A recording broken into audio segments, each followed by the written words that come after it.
Anong ganap sa mundo ng showbiz?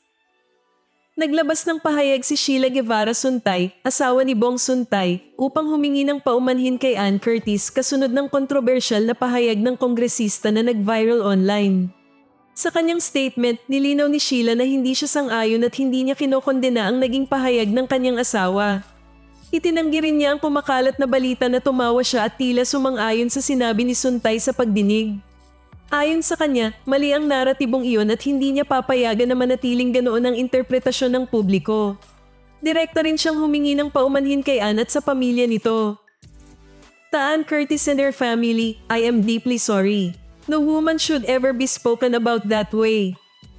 Iginiit din niya na bawat babae ay nararapat tratuhin ng may dignidad at respeto, anuman ang kanilang estado sa buhay.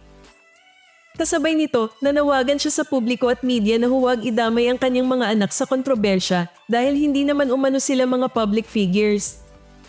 My children are children. No mother should have to watch her children be targeted and harassed for something they had no part in. Sa ngayon, patuloy pa ring mainit ang diskusyon online tungkol sa isyu at sa pananagutan ng mga public officials sa kanilang mga pahayag.